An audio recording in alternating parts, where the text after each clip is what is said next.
Hello everyone, welcome back my YouTube channel. I am a nursing officer in the AIMS. So basically नॉर्से 9 का result stage 2 का result already published हो चुका है. सो आज से जो 13 अक्टूबर आज से 20 अक्टूबर तक चॉइस फिलिंग होगा फॉर द सीट अलॉटमेंट. सो इसके लिए बहुत सारे ने मुझे मैसेज किया, कमेंट भी किया है कि चॉइस फिलिंग प्रेफरेंस कैसे भरना है, क्या डालना है, सैलरी का क्या क्या मसाला है, XYZ कैटेगरी का क्या क्या डिफरेंस होता है, ये सब में आप लोगों का बहुत कन्फ्यूजन है, मुझे पता है. So that's why thought to make a video on this. So basically आप लोगों को चॉइस फिलिंग के लिए आप लोगों को सिर्फ ये सोचना चाहिए कौन सा इंस्टीट्यूट आपका घर के पास होगा, क्योंकि at the end of the day we all need some peace, not that reputation and not that vibe वाला मैच. ऐसा कुछ नहीं चाहिए, क्योंकि ये पूरा जिंदगी भर का एक सफ़र है, क्योंकि एक सेंट्रल गवर्नमेंट जॉब है तो ये तो परमानेंट है आपके लिए. कब आप नेक्स्ट एग्ज़ाम देके दूसरा आपका घर के पास जाओगे ये भी पता नहीं है, अगर आपका रैंक अभी का दूर है. सो अभी जैसे है ऐसे सोच के आपको होम टाउन में जो होम टाउन के पास होम टाउन में जो इंस्टीट्यूट है वो either it is AIIMS, JIPMER, ESIC कुछ मत सोचो. सेंट्रल गवर्नमेंट के अंदर आता है, सबका सैलरी सेम है. तो क्यों ये सोचना है कि मुझे टॉप इंस्टीट्यूट चाहिए, मुझे एम्स ही चाहिए. ब्रांड कुछ नहीं होता है अगर पीस नहीं मिलेगा तो आपको. इसके लिए मैं बोलूँगी होम टाउन में जो एम्स है वो पहले प्रेफरेंस में डालो, उसके बाद देखो डिस्टेंस, देखो अपना घर से दूसरा एम्स का डिस्टेंस देख के एम्स होगा और ESIC होगा, जीपमार होगा, कोई भी इंस्टीट्यूट होगा, उसको डिस्टेंस देख के चूज़ करो. अपना प्रेफरेंस खुद चूज़ करो, आपको पता होगा आपका घर से कौन सा एम्स कितना दूर होगा. यही फर्स्ट माइंड में होना चाहिए, मेरे होम टाउन के पास कौन सा इंस्टीट्यूट आएगा. रैंक के बारे में कुछ मत सोचो, कैटेगरी के बारे में कुछ मत सोचो.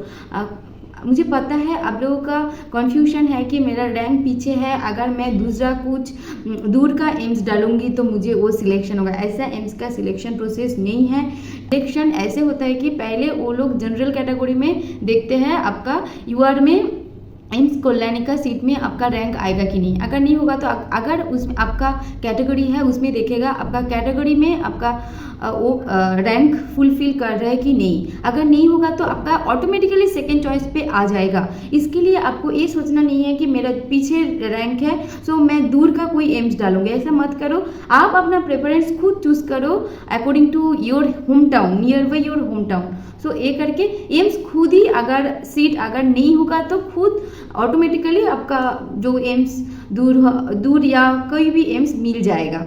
बट पहले अपना प्रेफरेंस रखो. ये है सिर्फ चॉइस फिलिंग के लिए, और कुछ नहीं सोचना है आपके लिए, क्योंकि वर्कलोड शॉप में होता है. हर एक एम्स में वर्कलोड होता है. जो न्यू एम्स में है उसमें अभी थोड़ा वर्कलोड कम है, बट ऐसा नहीं है कि 10 साल बाद उसमें वर्कलोड नहीं होगा, उसमें भी वर्कलोड होगा. वर्कलोड सिर्फ एम्स के ऊपर डिपेंड नहीं करता है, ये डिपार्टमेंट के ऊपर भी डिपेंड करता है. एंड ये भी आपका पोस्टिंग किस में हो रहा है, वार्ड में हो रहा है और ICU में. अगर ICU में होगा, कैजुअलिटी में होगा तो आपका ऐसे ही वर्कलोड होगा. इसके लिए नहीं बोल सकते हैं कि आपका वो एम्स मिलेगा तो वर्कलोड नहीं होगा, ICU में होगा तो वर्कलोड होगा. और वार्ड में भी बहुत सारा वार्ड है, लाइक जनरल मेडिसिन, सर्जरी, ये सब वार्ड में पूरा ICU जैसा ही वर्कलोड होता है. सो अगर किसी का दिल्ली में घर है तो उसमें वर्कलोड ज़्यादा है, पता है. बट मैं ये नहीं बोलूँगी मैं आप दिल्ली छोड़ के दूसरा कोई स्टेट जाओ, क्योंकि पहले आपका होम टाउन ही प्रेफरेंस होना चाहिए, मुझे लगता है. Work is life. So job तो करना है तो काम भी तो करना है, तो इसके लिए मत सोचो.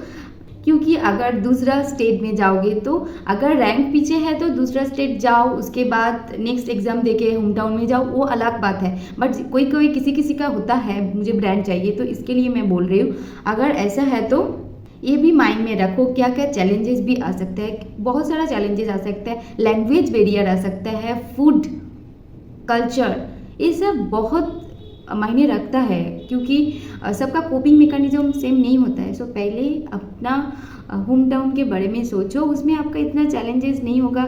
उधर own people, own language, own culture, everything खुद का ही है ना. सो अगर रैंक सामने है तो ऐसे करके आपको सोचना चाहिए। जो और किसी का रैंक भी पीछे है तो उनको भी पहले होम टाउन ही प्रेफर करना चाहिए। उसके बाद आता है जो सैलरी का, कोई कोई चॉइस फिलिंग के टाइम में भी सैलरी का सोच रहा है कि मैं अगर कोई एक कैटेगरी का एम्स चूज करूँगी तो मुझे ज़्यादा सैलरी मिलेगा, मैं वाई कैटेगरी चूज़ करूँगी तो मीडियम एंड जेड कैटेगरी में थोड़ा लो सैलरी मिलेगा।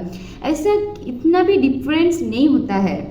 बेसिक पे सबका सेम होगा, उसके साथ आपका डीए भी सेम होगा और अदर अलाउंसेस भी सेम होगा। सिर्फ डिफरेंस होगा एचआर पे, जो हाउस रेंट अलाउंस होता है उसमें थोड़ा सा डिफरेंस होता है, 4-5,000 का गैप होता है।